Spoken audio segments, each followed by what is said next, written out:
Buenas tardes, biólogos y compañeros. Yo voy a exponer sobre el tema de la reproducción de moluscos.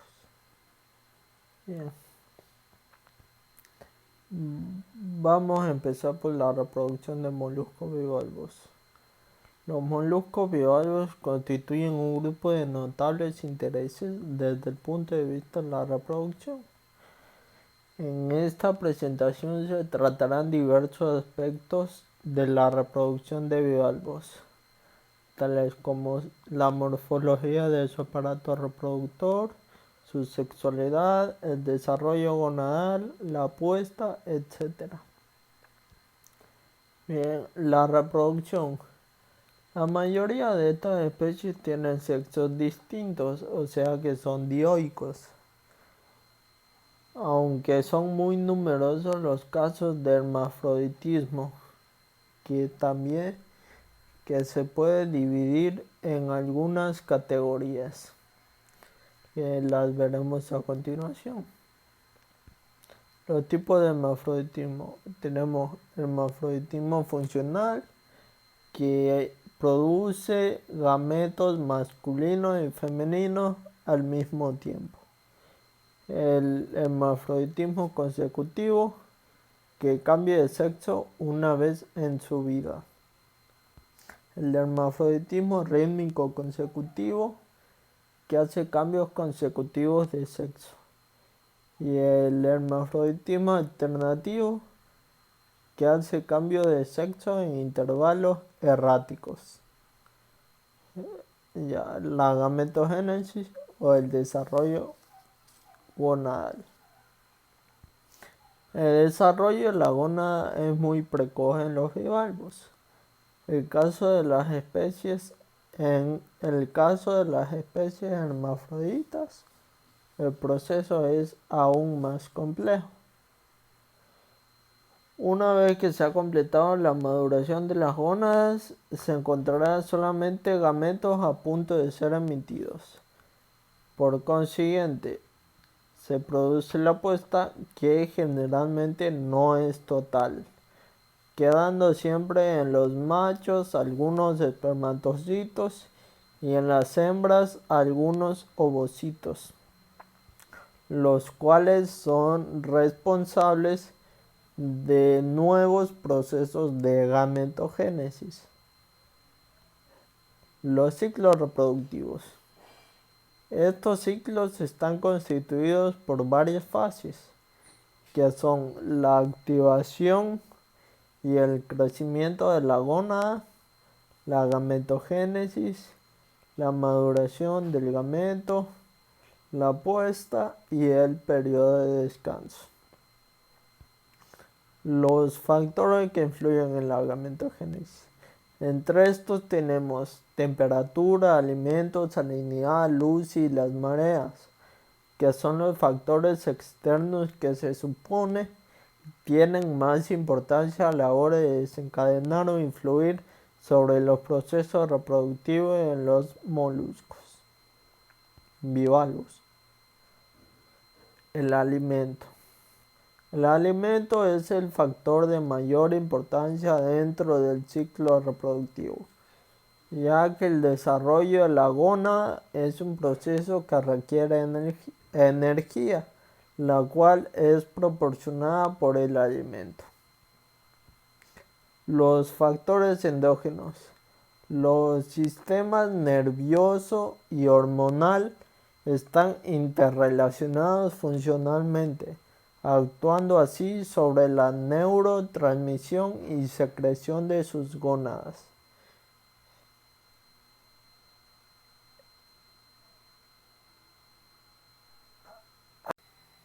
Fases del ciclo reproductivo. La evolución del ciclo reproductivo se estudia a partir de cada evolución microscópica de la gónada. Este ciclo se puede dividir en 4 o 5 fases o estados, los cuales veremos a continuación. Gónada en desarrollo. En el estado 1 es donde comienza la gametogénesis.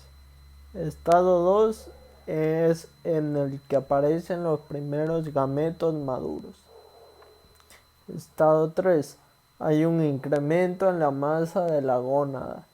Y estado 4. La gónada tiene más de la mitad de su tamaño final. Bien. Ya cuando la gónada está madura es en el estado 5, que la gónada está totalmente madura. Y de ahí ya veremos como un conteo regresivo del estado 4 al 1. Que es la gónada en periodo de puesta. En el estado 4 comienza la emisión de los gametos. En el estado 3 la gónada se ha vaciado casi la mitad. En el estado 2 la gónada se vacía aún más. Y en el estado 1 solo quedan algunos residuos en la gónada. El acondicionamiento. El uso de métodos apropiados consigue el desarrollo de la gónada durante otras épocas. El método consiste en la elevación de temperatura del agua de mar hasta alcanzar un nivel deseado. Pero esta técnica solo tendrá éxito con animales que hayan acumulado reservas de nutrientes, tales como lípidos, carbohidratos y proteínas. Y adicional a esto, ácidos esenciales. Una vez que la gónada haya alcanzado el máximo desarrollo de sus gónadas sexuales, tiene lugar la expulsión de los gametos.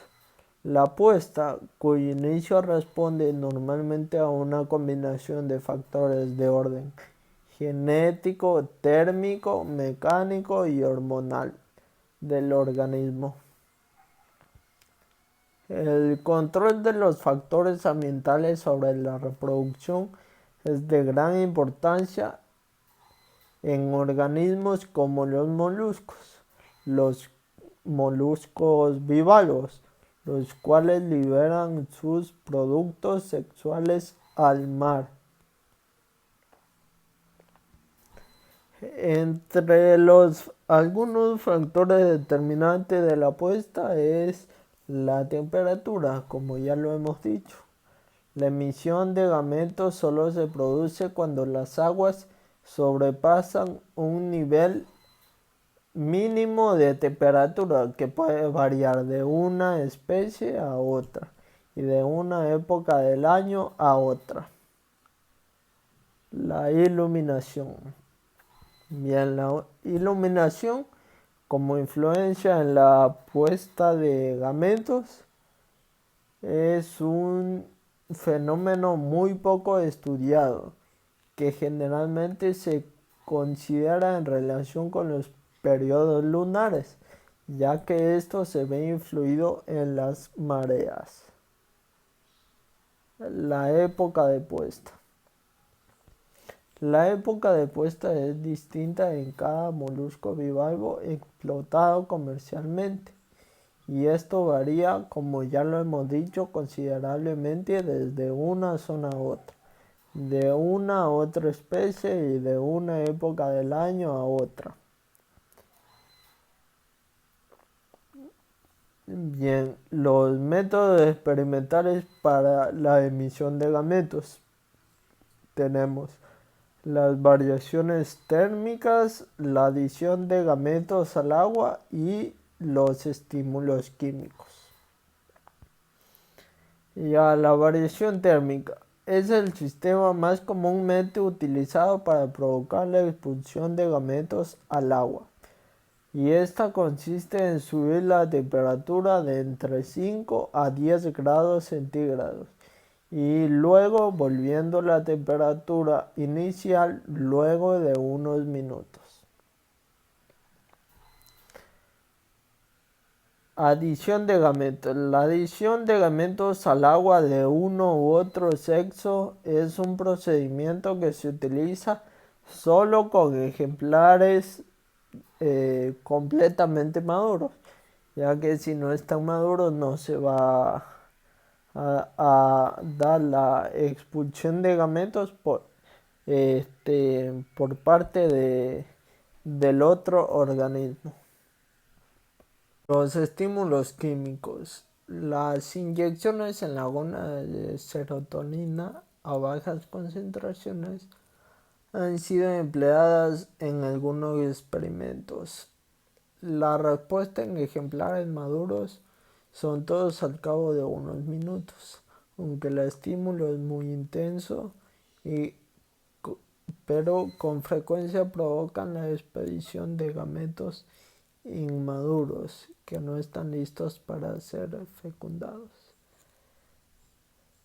La maduración. Los machos expulsan al exterior espermatozoides maduros y las hembras ovocitos de primer orden, igualmente maduros. La fecundación. En la fecundación solo un espermatozoide podrá penetrar por cualquier parte al ovocito, produciéndose unos segundos después una membrana de fertilización que impedirá el paso a nuevos espermatozoides, aunque varios espermatozoides rodeen al mismo ovocito. El desarrollo larvario. Las primeras formas móviles procedentes de la segmentación del huevo se conocen con el nombre de larvas trocóforas, cuyo desarrollo larvario es semejante al del resto de las especies de interés comercial en nuestras aguas.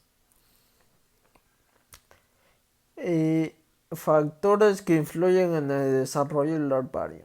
Existen varios factores que inciden en la tasa de crecimiento larvario. Entre estos tenemos la abundancia de alimento, la salinidad, la temperatura, la densidad de larvas que existen en el cultivo y el pH. Pasamos al tema de la reproducción de los moluscos cefalópodos. Se podría afirmar que los cefalópodos son los invertebrados más evolucionados. La mayoría de especies son totalmente pelágicas, es decir, que no habitan en el fondo del océano, sino que en una zona intermedia. Los cefalópodos no tienen reproducción asexual, es decir, que todos presentan sexos separados y la mayoría tiene dimorfismo sexual. Bien, caracteres sexuales externos. En el macho, el principal carácter externo es el ectocotilo, el cual es un brazo o un tentáculo que, que se puede modificar para que expulse por ahí sus gametos con el fin de la fecundación. Bien, la anatomía de los órganos reproductores. El aparato genital de las hembras se compone de 5 partes: el ovario, el oviducto, 2 glándulas nidamentarias, un par de glándulas accesorias y el receptáculo final. El desarrollo de la gónada. En estadios tempranos, la gónada aparece como una estructura compuesta de 3 capas. El ovario crece a medida que los ovocitos aumentan en tamaño y número. Que afectan la maduración de la gónada. El crecimiento de la gónada en las etapas iniciales de larva, fotoperiodo, la intensidad de luz, las glándulas ópticas. ¿Por qué las glándulas ópticas? Porque las glándulas ópticas son las responsables de la secreción de varias hormonas. La temperatura y el ayuno. Ya, la cúpula, fecundación y puesta. Los estímulos que parecen iniciar la cúpula son de naturaleza visual. Para ello es necesario una puesta, que es como un guante hinchado, como el que vemos en la imagen. O también la presencia de hembras y machos maduros en el estanque. La cúpula. Los machos nadan excitados hacia la puesta, lanzándole chorros de agua, nadando con los brazos unidos en forma de cono. Al llegar, el macho introduce sus brazos. Las hembras hacen algo parecido, pero no tan rápido. Después de la cópula, las hembras nadan lentamente y reducen su actividad respiratoria. Se ha comprobado que las hembras de esta especie pueden poner entre 3.500 y 6.000 huevos. Los huevos de cefalópodos están provistos de varias envolturas protectoras formadas por las glándulas ligamentarias y accesorias.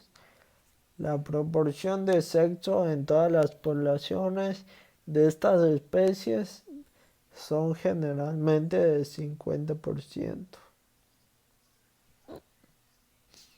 El desarrollo embrionario. El desarrollo embrionario de los cefalópodos ha sido muy estudiado por diferentes autores, observándose que no es un proceso uniforme en todas las especies. Horas después de la fecundación, dependiendo de varios factores como la temperatura, se empieza a notar la segmentación del huevo o el embrión. Bien, ahora pasamos a la reproducción de los gasterópodos. Estos organismos se dividen en tres órdenes: los arqueogasterópodos, los neogasterópodos y los mesogasterópodos. Generalmente la fecundación es por cópula, pero hay casos igual que en los bivalvos que existen casos de hermafroditismo, partenogénesis y viviparismo. La reproducción sexual. En los moluscos gasterópodos, el dimorfismo sexual es raramente patente, aunque con frecuencia las hembras son ligeramente mayores que los machos. La mayoría de los moluscos gasterópodos son hermafroditas. Anatomía de la gónada. El aparato reproductor de los gasterópodos es similar en ambos sexos, diferenciándose solo por el color que adquiere el ovario o el testículo. En la mayoría de especies el testículo es de color blanco cremoso y a veces amarillo. Las hembras tienen el ovario de color verde brillante o morado. Gametogénesis. Se distinguen 5 estados que suceden a lo largo de todo el año. El estado de latencia es el estado en el cual no se puede distinguir el sexo. El estado de recuperación es cuando se dividen las gonias. El estado prematuro es cuando maduran las gonias. El estado maduro es cuando se produce la maduración de los gametos. Y finalmente el estado de puesta es cuando se expulsan los gametos al agua. Los factores que influyen en la gametogénesis de moluscos gasterópodos. Entre los principales factores exógenos que influyen en la maduración de las gónadas tenemos, como ya lo hemos visto, la temperatura, el fotoperiodo y la alimentación. Bien, el ciclo reproductor y época de puesta. Según la época del año en que se producen los desoves, distinguiremos tres categorías. Desoves durante todo el año, que como ya lo dice las palabras, es en que los individuos tienen su gónada madura en cualquier época del año. El desove de invierno, que la puesta tiene lugar solo en una época del año, y así igualmente el desove de verano, que se produce a finales de primavera, es decir, en una sola época del año.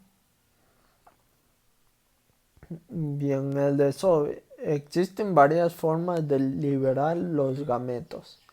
La más simple consiste en expulsarlos directamente al medio. Sin embargo, existen otras formas más complicadas que se basan en depositar huevos envueltos en una capa mucosa.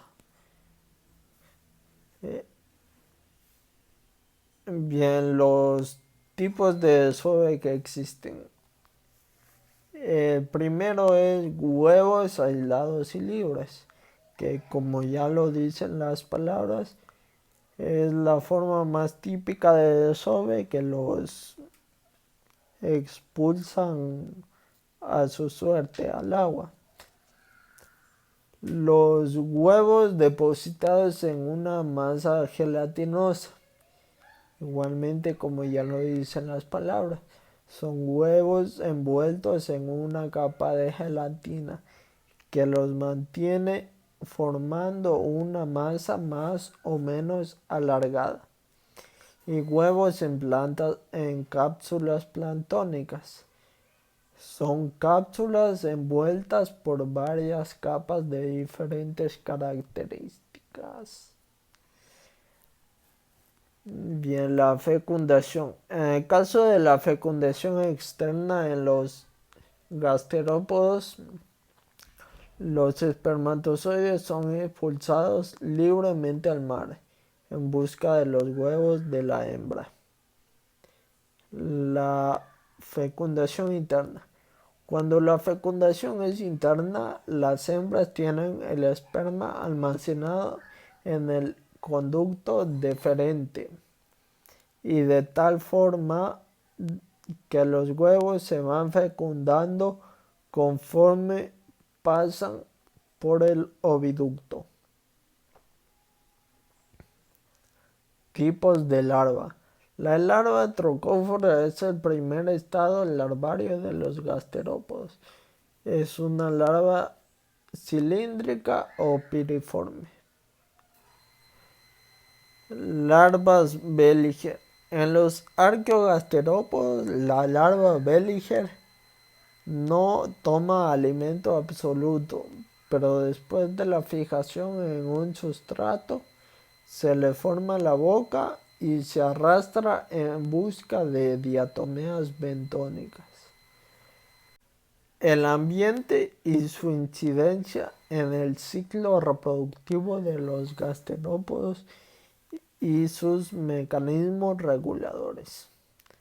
Las especies acuáticas tienen diferentes mecanismos reproductivos y las combinaciones con el hábitat, la fisiología y el comportamiento reproductivo es muy importante para determinar la estrategia reproductiva. La luz y la temperatura, como casi en todos los organismos acuáticos, juegan un papel muy relevante en el control del ritmo de la reproducción de las especies que desovan estacionalmente, es decir, en una o más épocas del año. El lugar de desove. Cada especie presenta una época de reproducción, exigencias específicas relacionadas a la calidad del agua, disponibilidad de alimento y refugios que garantizan la supervivencia de sus crías. La reproducción. Sujetos a múltiples estímulos del ambiente y de los propios organismos, se lleva a cabo por el sistema endocrino de los organismos, el cual regula todos los procesos fisiológicos, incluyendo así la reproducción. Las condiciones ambientales. Es preciso que se produzca una sincronización de los reproductores entre sí y de estos con las variaciones de los factores ambientales.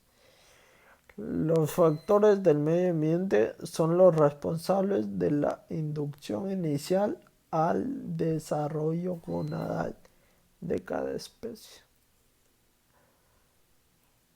Las hormonas. Existen dos tipos de hormonas gonadotropinas producidas y secretadas por parte de la hipófisis. La GTH1 u hormona folículo estimulante, también llamada FSH, y la GTH2 o u hormona luteinizante, también llamada LH. Ambas hormonas son secretadas al torrente sanguíneo y llegan a las gónadas de cada organismo. La inducción al desove de moluscos.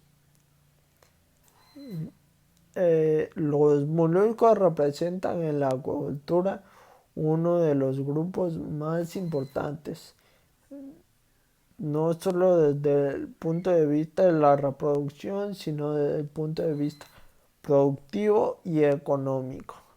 Sus costes de producción son bajos dentro de las tecnologías de producción de cultivos acuícolas y su rentabilidad es alta. Bien, el molusco bivalvo, conocido como guacuco, es un recurso de gran importancia en las pesquerías artesanales de Villa Marina y de la bahía de Amuay, del municipio Los Taques, en la República de Venezuela. A pesar de que es una especie comercial, se desconoce su desarrollo larvario. Bien, los materiales y métodos utilizados en este experimento. La extracción se realizó mediante buceo autónomo. Posteriormente se trasladaron los organismos al laboratorio de acuicultura con agua de mar a una temperatura de 22 grados centígrados aproximadamente. En el laboratorio los organismos fueron colocados en recipientes de PVC de 20 litros de capacidad, temperatura de 22 grados centígrados y 38 de salinidad, con una aireación suave y permanente. Cultivo experimental. Luego que se consiguió que estos organismos desovaran, los embriones se colectaron a través de un tamiz de 30 micras. Posteriormente, los embriones fueron lavados con agua de mar previamente filtrada y esterilizada. Los embriones colectados fueron distribuidos en 9 recipientes plásticos con capacidad de 50 litros de agua de mar, filtrada y esterilizada a una temperatura ambiente de 28 grados centígrados y 38 de salinidad. La aireación fue continua pero muy suave, ya que fue colocada a la larva de la alimentación de las larvas. Las larvas se alimentaron 2 veces al día y constaban 3 recipientes con microalgas, uno con, bueno, 3 con ketóceros calcitran, 3 con nanocloropsis salina y 3 con una combinación de las dos. Muy bien, los resultados y discusión. Inducción al desove. La inducción al desove se repitió 5 veces y en todas se obtuvo desove, lográndose la cantidad deseada de embriones. El desarrollo larval. Una hora posterior al desove se tomó la primera muestra, donde se pudo observar huevos fecundados, la primera y segunda división celular. Entre las 10 y 19 horas, la larva trocófora se dio inicio a la formación de la concha y empezó a acomodar sus penachos de cilios. Se dispuso a transformarse en la larva de o larva Belliger, por lo que se encuentra en transición a esta. La calidad del agua. En los 5 experimentos realizados, la salinidad del agua estuvo entre 35 y 37 UPS. La temperatura entre 25.5 y 26.7 grados centígrados. Y el oxígeno disuelto se mantuvo por encima de los 3.5 miligramos por litro. Ya la avicultura de la almeja de arena cultivada en diferentes densidades. Bien, la especie Anomalocardia brasiliana es considerada un recurso pesquero de gran importancia para Brasil, especialmente para las comunidades costeras de pescadores artesanales de la región noreste. Esta especie se distribuye desde el Golfo de México hasta Brasil, observado a lo largo de toda la costa brasileña. Habita playas, manglares, calas, bahías y estuarios de sedimento arenoso, fangoso y arenosos. Materiales y métodos. Diseño experimental. Se realizaron 2 experimentos en Recife, Brasil. El primero fue completamente aleatorizado con 3 tratamientos con 3 réplicas cada uno y una duración de 7 días. ¿Por qué 7 días? Porque a los 7 días sufre sus primeras diferenciaciones morfológicas por metamorfosis.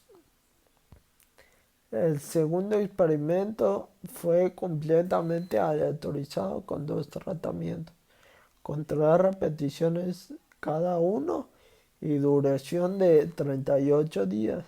¿Por qué 38 días? Porque a los 38 días ya se observaba un desarrollo hacia la larva Belliger o larva de expulsión de gametos. Los organismos fueron inducidos a liberar gametos mediante la adición de microalgas y aumento de la temperatura de 25 a 28 grados centígrados en un tanque de 400 litros. La liberación de gametos se observó después de aproximadamente 20 minutos. Después de la fertilización, los huevos fueron recogidos en mallas de 35 micras, contados y colocados en incubadoras con agua de mar y con un punto de aireación moderada. La calidad de agua. Las variables de la calidad del agua, fueron adecuadas para el cultivo de la especie a lo largo de los dos experimentos y no se observaron diferencias significativas para la temperatura del agua, oxígeno disuelto, salinidad y pH.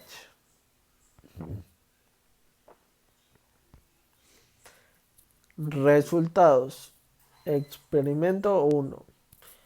La supervivencia del tercer día de cultivo en el tratamiento 2 fue significativamente diferente de los demás tratamientos.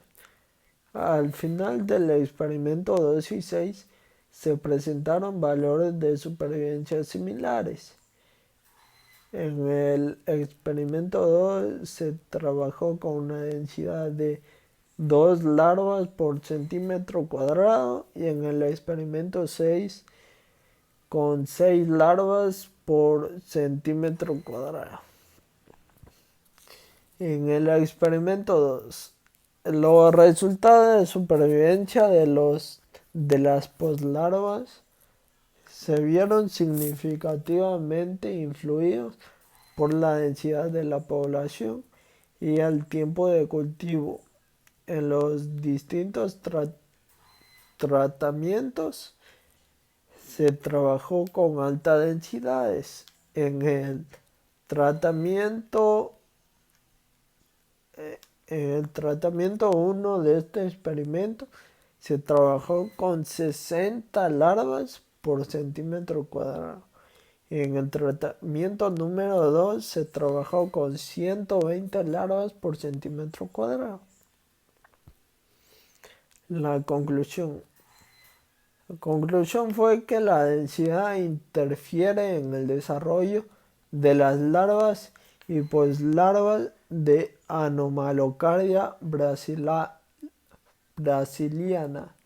cultivadas en un sistema estático con un intercambio de agua completo cada 48 horas, requiriendo un manejo de densidad durante el cultivo.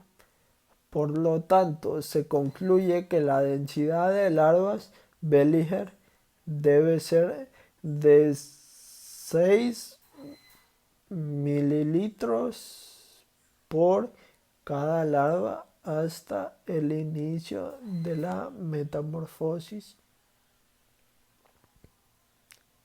Bien, la nutrición de pectínidos. Primero, pectínidos, definamos que es un tipo de molusco bivalvo. Bien, los mayores costes de producción de pectínidos se los lleva la alimentación, como en casi todas las producciones de organismos acuáticos. Por esta razón, las investigaciones de la última década se han centrado en hacer más eficiente y efectiva esta alimentación en las diferentes fases del cultivo controlado. Bien, los requerimientos nutritivos. Los requerimientos nutritivos de los pectínidos en las fases de acondicionamiento reproductivo están determinadas por los niveles de lípidos y proteínas de las dietas utilizadas. El tiempo de madurez se reduce significativamente si lo que se utiliza es un 70% de microalgas más un 30% de lípidos en emulsiones enriquecidas. También afecta el tiempo en alcanzar la madurez de sus gónadas, la fecundidad de las hembras, resultando así que las dietas de alta proteína favorecen a todos estos parámetros. Bien, los carbohidratos no son importantes en la dieta de los pectíneos. Sin embargo, se encontró que los carbohidratos dietarios aumentan significativamente la condición nutricional de las larvas del pectíneo, sugiriendo así un rol importante de los carbohidratos en el balanceo de los nutrientes, probablemente porque inducen un ahorro de la proteína de ácidos grasos. El aumento de la proteína microalgal favorece un mejor crecimiento de los juveniles de pectíneos. Se ha indicado que para las poslarvas o juveniles de ostras son esenciales el ácido eicosapentaenoico y el DHA. Su deficiencia causa un retardo del crecimiento en la fase poslarvaria. Las emulsiones de lípidos enriquecidos en ácido eicosapentaenoico y DHA pueden sustituir eficientemente hasta un 20% de la dieta microalgal.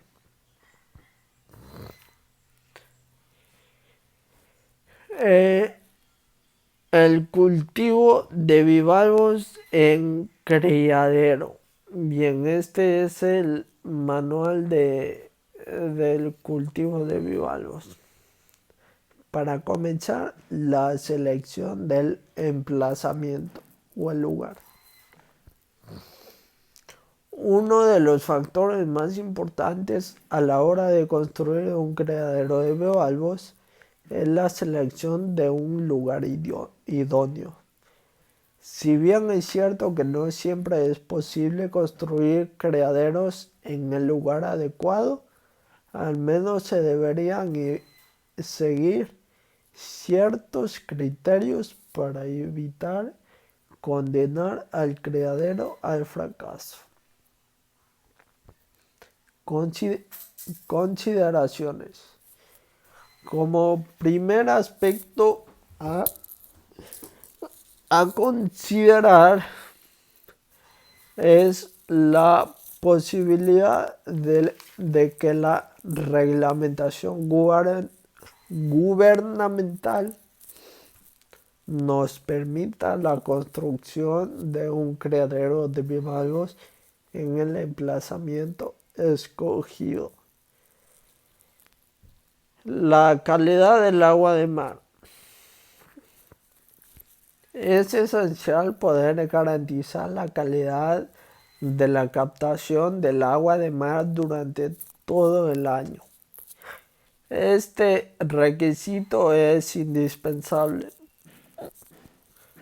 ya que si no se dispone de una buena captación de agua de mar, será difícil desarrollar las actividades del criadero de manera eficiente y rentable. Emplazamiento o lugar del criadero. El criadero debe estar situado cerca del océano para reducir al mínimo la distancia que hay para bombear el agua del océano al criadero y así evitar tuberías muy largas. ¿Por qué se tendrá que evitar estas tuberías muy largas? Es por el hecho de que en estas tuberías se podría albergar fauna o flora indeseable y que podría acarrear algún desbalance en el agua que se esté bombeando por esta tubería. También tiene que estar ubicado tan cerca como sea posible del nivel del mar, para así evitar bombear agua sobre grandes distancias. Esto es simplemente para reducir costos. Siempre conviene consultar con un ingeniero debidamente cualificado cuando se toman decisiones sobre las mejoras del abastecimiento de agua. Instalaciones para un cultivo de algas. El éxito de un criadero de bivalvos depende de la producción de algas. Esta es una parte muy importante de cualquier criadero y es imprescindible. Como las algas se utilizan en todas las fases de producción, la instalación de algas debe ubicarse en una zona céntrica y conveniente. El espacio necesario para el cultivo de algas dependerá en parte de los niveles de producción. Será necesario contar con una pequeña sala para mantener las cepas de algas. La sala debe contar con aislamiento y con una temperatura fría constante para mantener las cepas. Si se utilizan luces fluorescentes, se necesitará estanterías al fondo para proporcionar la fuente de luz. También será necesario un aporte de aire. Debe haber también suficiente energía eléctrica para la iluminación artificial. El aporte de aire y de dióxido de carbono es esencial. También deberá haber una correcta instalación de aire acondicionado para mantener la temperatura por debajo de los 20 grados centígrados. Se necesitará un generador en aquellas zonas donde el suministro de electricidad sea poco fiable. Bien, la zona de mantenimiento y desove de los reproductores. Se necesita contar con espacio para mantener y acondicionar a los reproductores. Puede que sea preciso utilizar agua de mar calentada o refrigerada en esta parte del proceso en algunos periodos del año. También es deseable poder aislar los tanques para así ajustar el fotoperiodo. La zona de cultivo de larvas. El espacio está o debería estar ocupado por tanques.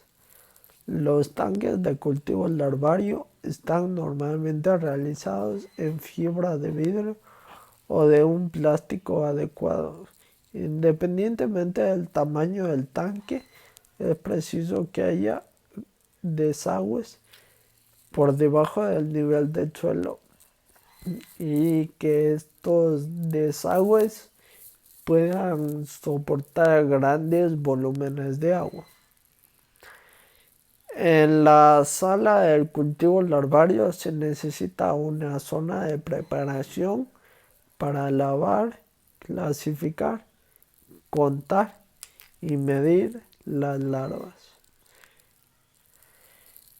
Bien, la zona de cultivo de semilla. Una vez que las larvas maduras se han fijado, se trasladan a tanques en la sala de cultivo de juveniles para su cultivo, hasta que alcancen la talla suficiente para transferirse a los sistemas de semillero. Las larvas maduras se fijan en el criadero o en instalaciones externas. La semilla se transfiere después a los sistemas de tanques en una zona independiente y específica para el cultivo de juveniles. No es muy rentable cultivar la semilla hasta una talla superior dentro del criadero. Aspectos económicos para considerar. Un criadero de bivalvos es un negocio y como tal debe gestionarse de forma eficiente y ser económicamente viable. La rentabilidad puede variar enormemente en las zonas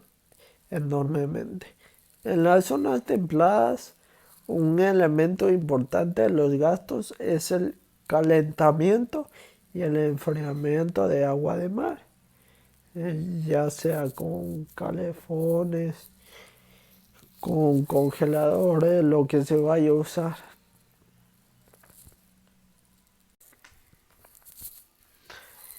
Cultivo de algas. El manejo del cultivo de inóculos.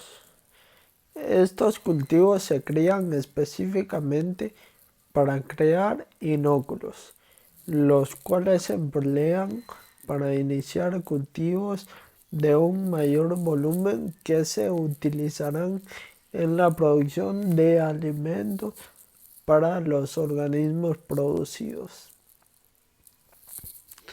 Se prepara una línea de cultivo de inóculos a partir de las cepas de las especies requeridas. Los inóculos se cultivan durante periodos variables de tiempo antes de su uso. Se emplean para cultivos más grandes que se cultivarán para usarse como alimento de organismos, como ya lo habíamos dicho. Mantenimiento de las cepas y de inóculos. Las cepas son también llamadas cultivo patrón. Normalmente las instituciones o laboratorios de investigación nacionales guardan algunas colecciones de cultivo de inóculos. Para ello se suele contar con una zona o sala especial independiente en la sala de cultivo de algas. Habitualmente las cepas se emplean solo para suministrar líneas de inóculos cuando la ocasión así lo requiere. El procedimiento para el manejo de cepas. Es necesario replicar o mantener estos inóculos a intervalos mensuales para así mantenerlas en buen estado y vigorosas. Las cepas originales se pueden guardar unas semanas por si las nuevas cepas no consiguen crecer. El procedimiento de transferencia de cepas se desarrolla mejor si se realiza en un armario esterilizado con luz ultravioleta.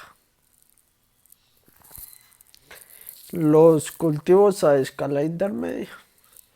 Los laboratorios que necesitan pequeños volúmenes de algas para alimentos emplean botellones de cristal o de plástico transparente de hasta 25 litros de capacidad. Luego de esto se cosecha todo el cultivo, se lava y esteriliza el material y se comienza de nuevo con un nuevo cultivo. Ya las fases del crecimiento de los cultivos. En los cultivos, la cosecha se realiza durante la fase exponencial, es decir, cuando las algas llegan al punto máximo de su crecimiento. Las cosechas por tandas se realizan durante el pico de crecimiento exponencial. Conforme los cultivos entran a fase estacionaria, como ahí vemos en el gráfico la curva de crecimiento de las microalgas. Bien, la estimación de la densidad algal. Existen varios métodos para calcular la densidad de algas, incluyendo el empleo de espectrofotómetros, fluorómetros y hemocitómetros. Los espectrofotómetros o fluorómetros miden el contenido de clorofila o en el cultivo de algas.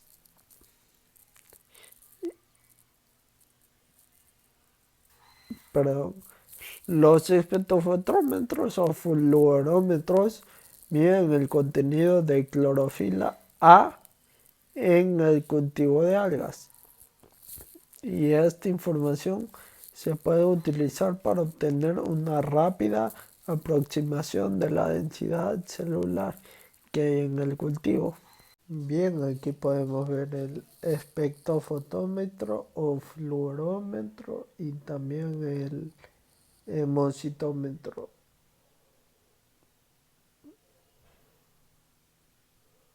Ya.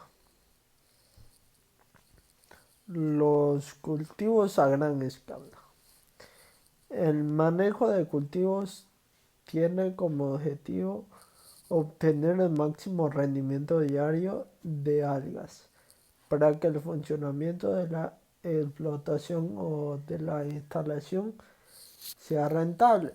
Este rendimiento tiene que ser constante durante largos periodos de tiempo para poder mantener la producción de juveniles en el criadero y también la producción de alimentos. Ya el acondicionamiento de los reproductores. El acondicionamiento de los reproductores es fundamental. Si queremos contar con larvas para el cultivo, se tratará de un procedimiento a través del cual los criaderos pueden ampliar su ciclo productivo sin tener que depender del periodo durante el cual los adultos de la especie portan gametos maduros cuando se encuentran en el mar. La producción a comienzos del ciclo en climas fríos garantiza que la semilla tenga un periodo de crecimiento máximo antes del primer invierno. Ya, métodos para el acondicionamiento. Para acondicionar a los reproductores se emplean prácticamente los mismos métodos para todos los bivalvos. Muchas veces se trata de que las crías de generaciones anteriores sean procedentes del criadero y seleccionadas por sus características deseables. Una vez se sacan los adultos del mar, se las lleva a un criadero. Allí se les restriega y se lava la concha meticulosamente para retirar organismos de la epifauna, como incrustaciones y también sedimentos adheridos a la concha. El agua de mar empleada no tiene que filtrarse ya que la diversidad de especies alimenticias que se encuentran en el agua de mar sin filtrar es beneficiosa para el proceso de acondicionamiento en los moluscos. De los reproductores. Durante el acondicionamiento se suelen emplear las especies de algas marinas principales con las especies de algas marinas cultivadas como principal alimento. Otras fuentes alternativas son el fitoplancton natural o el fitoplancton en forma de pastas que se encuentran disponibles en el mercado en presentación de fitoplancton liofilizable. Bien, la puesta y la fecundación. En muchos de los bivalvos se requiere un periodo de acondicionamiento de entre 4 y 8 semanas para alcanzar la madurez suficiente para desovar a finales de invierno y a principios de primavera. Conforme avanza la época de reproducción natural, el periodo necesario se irá acortando progresivamente. La coordinación exacta de los tiempos dependerá del acondicionamiento de la especie, la condición, el estado de la gametogénesis, la temperatura, la dieta y la ración alimenticia.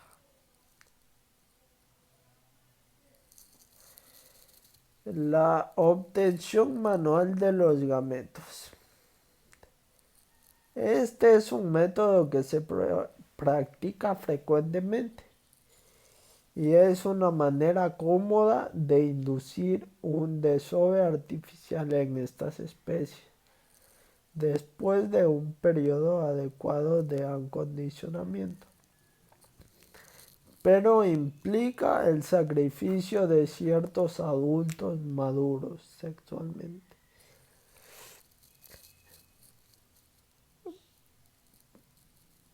Gametos manualmente se retira la valva más plana para descubrir los tejidos corporales blandos de la ostra.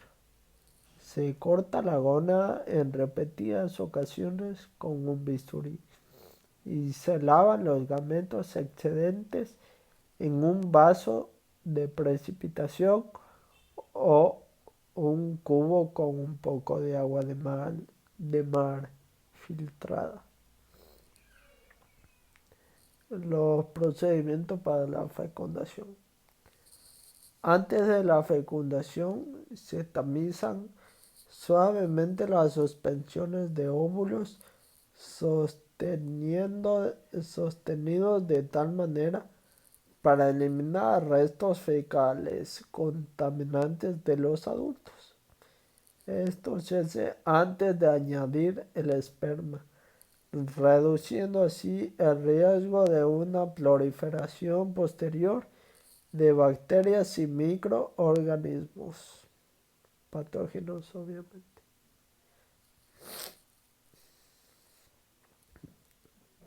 Tanques para embriones y larvas.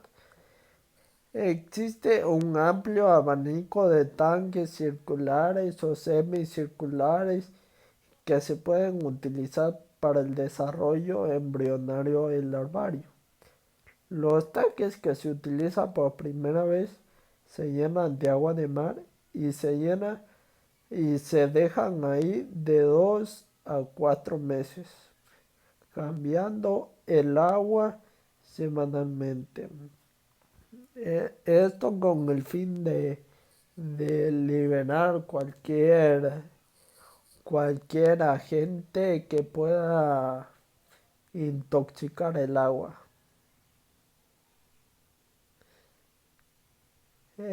Tratamiento del agua. Los tanques de cultivo se llenan de agua de mar filtrada con un filtro de 1 a 2 micras y se calientan a la temperatura necesaria o deseada. Algunos criaderos desinfectan el agua después de la filtración fina, pasándola por una unidad de rayos ultravioletas. El manejo de cultivos larvarios. Los cultivos larvarios requieren un mantenimiento diario. Para evitar la acumulación de metabolitos potencialmente nocivos, los tanques requieren cambios completos de agua a intervalos regulares durante el desarrollo larvario, desde la fase B hasta la metamorfosis. El crecimiento y supervivencia de las larvas. Las larvas de los distintos grupos de bivalvos crecen a velocidades diferentes. Las larvas de vieiras y almejas tienen larvas de inicialmente mayores y llegan a tamaños de fijación y metamorfosis con una longitud de concha inferior a la de las larvas de las ostras ovíparas. Alimentación y nutrición. La alimentación comienza en cuanto las larvas tienen la concha completa y han desarrollado órganos. Hasta entonces, la energía necesaria para su respiración y desarrollo se deriva de las reservas lipídicas depositadas durante el desarrollo del óvulo. Aspectos de la dieta. Las dietas que contienen una mezcla de algas son más beneficiosas. Una combinación de 2 o más algas de tamaño adecuado invariablemente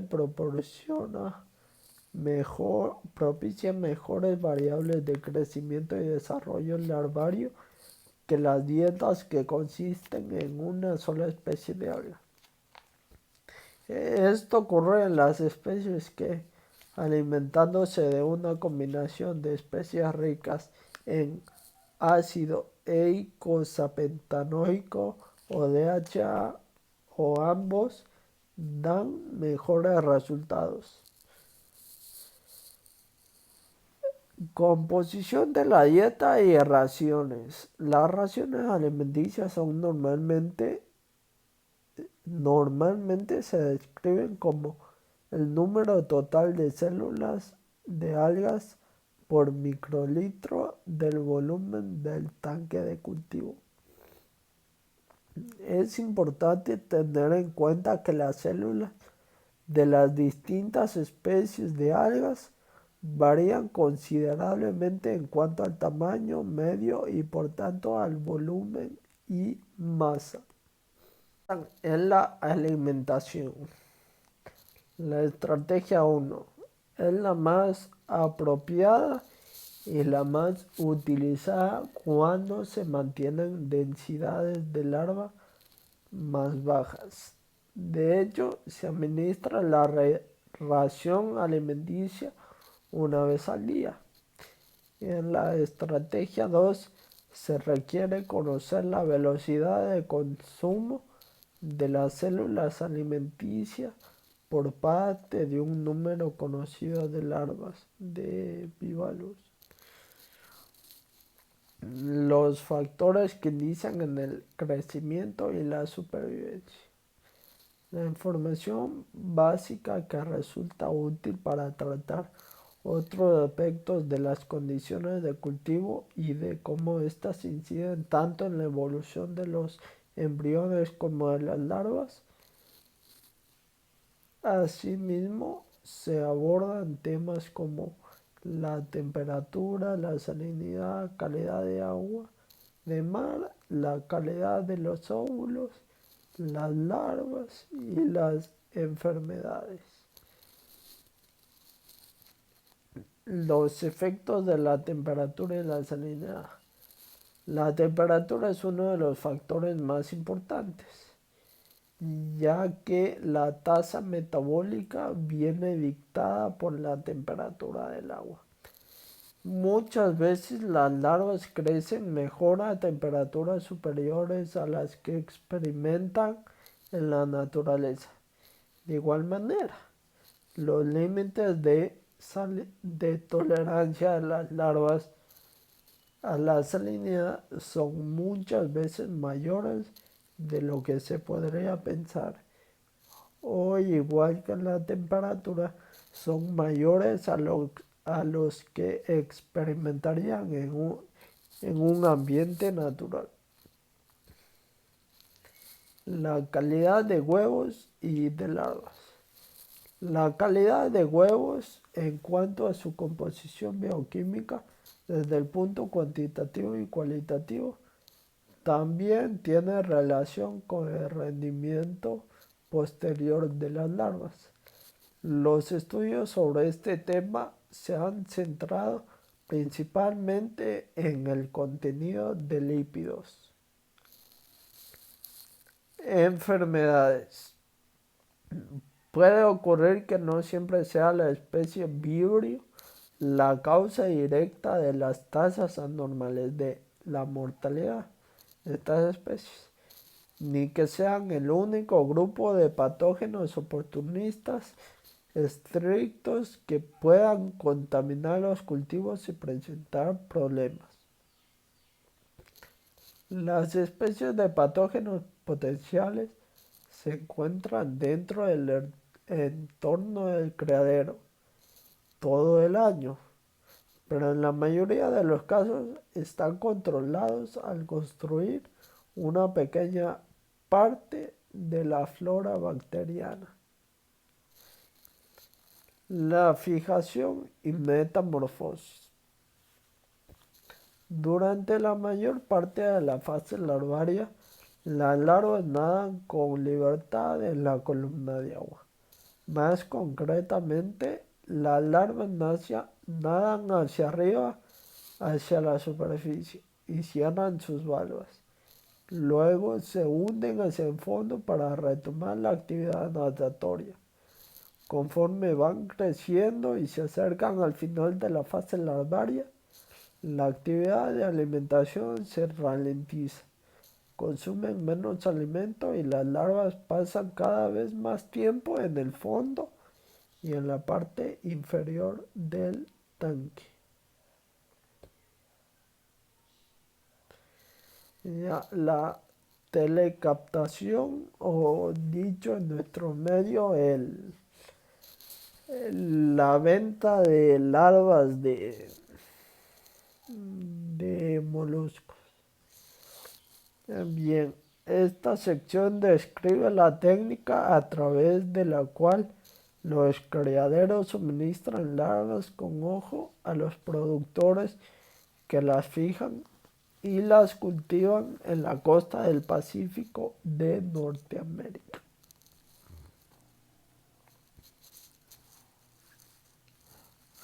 Preparación de larvas para el transporte. Este método se ha mejorado con los años. Es simple y proporciona buenos resultados si se siguen los procedimientos correctos.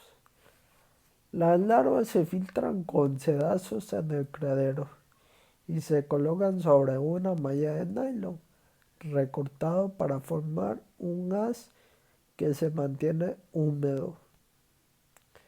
Después se coloca un envase enfriado de espuma de polietileno con packs de hielo para mantener una temperatura de entre 5 y 10 grados centígrados y se envían entonces al productor.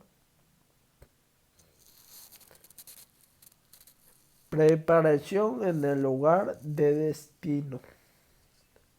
Una de las principales preocupaciones es la calidad del agua. Deben evitarse aquellas zonas donde haya fuente de contaminación conocida. La salinidad debe estar dentro de un rango aceptable. El agua debe estar bien oxigenada y la temperatura cerca o por encima de los 20 grados centígrados. El agua tiene que ser rica en fitoplancton para que se pueda emplear como fuente de alimento para juveniles y así evitar tener que añadir alimento. Fijación de larvas y cultivo de la semilla. Las larvas se adhieren al material de fijación y sufren metamorfosis para luego pasar a semilla unas 24 horas después. A veces una parte de las larvas se fijan en el fondo y en la parte inferior de los laterales del tanque, o sea, las paredes. Pero esto se puede evitar pintando estas partes del tanque con cera licuada. Las conchas sueltas también se pueden dispersar hacia el fondo del tanque para capturar las larvas que se pueden fijar allí. Clasificación y estimación de la semilla. Se pueden adquirir clasificadoras mecánicas de proveedores especializados. No obstante, en la mayoría de casos se usan clasificadores manuales. Son fáciles de fabricar, cortando una serie de secciones de tubo de PVC o de fibra de vidrio de un gran diámetro y acoplando malla de nylon o de plástico de tamaño descendente. La clasificación de las semillas se realiza preferentemente en el agua. Las mallas de clasificación deben encajar dentro de una bandeja de plástico con un tapón o válvula de desagüe acoplado a un extremo. Cuando se utiliza la bandeja se llena parcialmente, se añade una pequeña cantidad de semilla a una malla de tamaño ligeramente inferior al de los animales. Se mueve el sedazo de lado a lado y de arriba a abajo hasta que no se escape más semilla a través de la malla. Y luego simplemente se le va añadiendo más semilla y así hasta terminar de clasificarla. La dieta y las raciones alimenticias para las semillas. Los alimentos apropiados para el cultivo de semillas en condiciones muy controladas en criaderos son los mismos que se utilizan en el cultivo larvario. Las dietas para semillas suelen estar compuestas por especies más resistentes, como Tetracell sp y de diatomeas, como Kettocerus muelleri, Thalassiosira weisflogi y Esquelotonema costatum.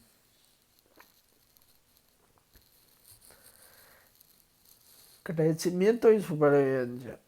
Suponiendo que la semilla se cultive a una densidad razonable, su velocidad de crecimiento se ve enormemente afectada por la calidad de alimento suministrado en lo que se refiere al valor nutritivo de las especies que componen la dieta: la ración alimenticia suministrada y la temperatura del agua.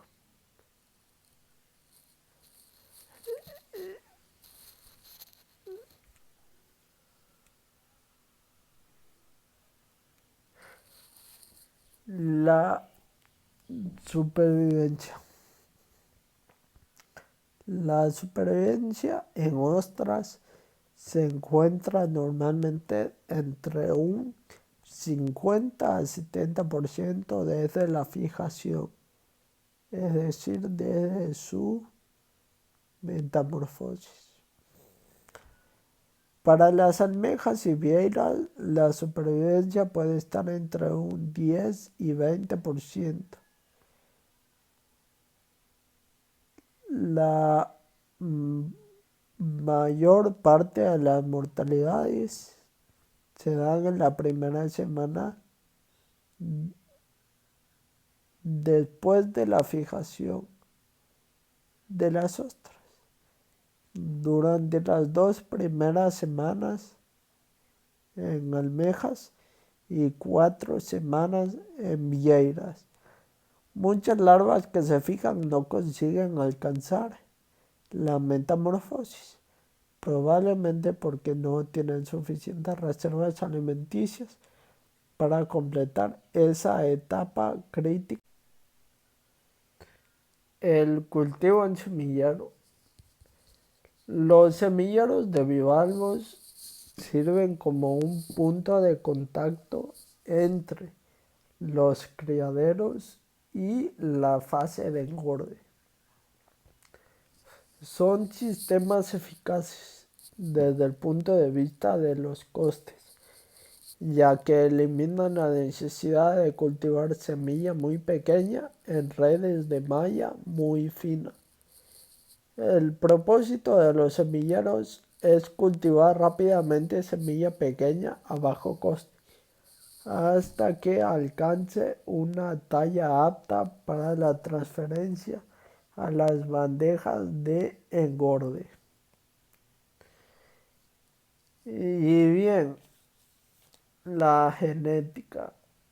Hasta hace poco, los bivalvos simplemente se cultivaban. A diferencia de la agricultura, donde en los últimos milenios la mejora genética ha producido plantas y animales muy superiores a la fauna y flora original. En la producción de bivalvos se ha hecho muy poca selección genética. Esto se debe en gran parte al método de cultivo empleado, en el que los juveniles más utilizados en el cultivo de bivalvos se obtienen de poblaciones naturales y se recolectan de zonas naturales de reproducción. Los bivalvos que se cultivan en una zona extensiva determinada tienen esencialmente la misma procedencia y comparten la misma reserva energética.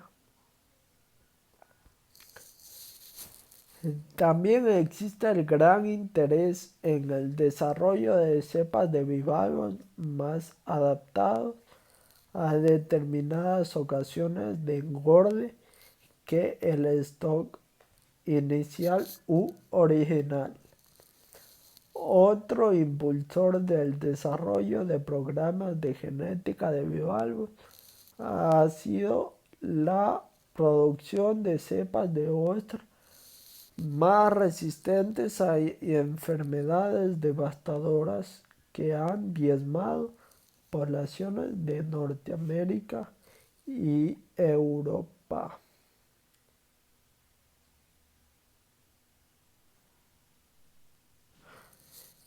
Bien, y con eso concluye mi presentación. Muchas gracias.